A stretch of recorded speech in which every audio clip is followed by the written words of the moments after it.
और वो सो जाता है। तभी चिड़िया की आवाज सुनकर बंकू जग जाता है। वो देखता है कि कंबल ओढ़े हुए एक आदमी सुधीर के कपड़ों को शेर की गुफा के आगे फेंक रहा है।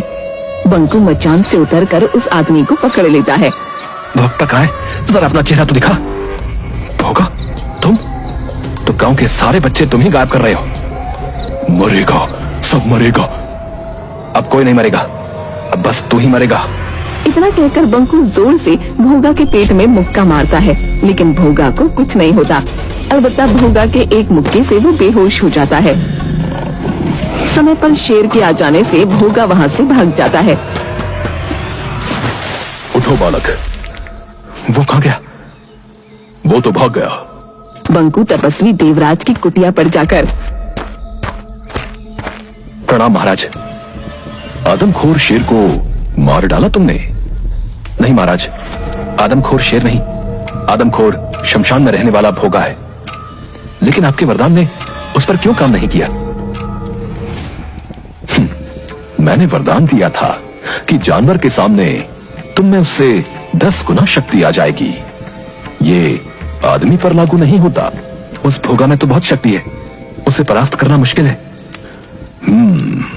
भोगा ने एक ऋषि को खाने में मांस दे दिया था। तब ऋषि ने उसे शमशान का मांस खाने का श्राप दे दिया था। उसको मारने का क्या उपाय है महाराज? वो सिर्फ बेल के पेड़ की लकड़ी से बने औजार से ही मर सकता है। लेकिन उसे मारने के तुरंत बाद 200 गज उसकी परिधि से बाहर निकलना होगा, नहीं तो सामने वाला भी मर जाएगा। बंकू बेल के पेड़ की लकड़ी को नुकीला करके भाला बना लेता है और चीते पर बैठ शमशान पहुंच जाता है।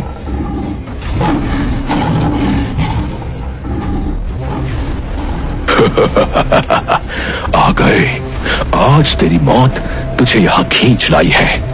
अभी तुम्हारे दोस्त सुधीर को ही खाने जा रहा था, लेकिन अब पहले तुझे खाऊंगा।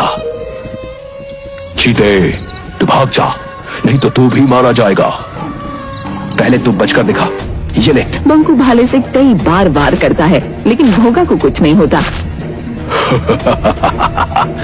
बालक, हो गई हसरत पूरी, अब तू मेरा शिकार बनेगा। तभी अचानक तपस्वी देवराज वहाँ प्रकट होते हैं। बंकू, भाले को उसकी नाभि में मारो।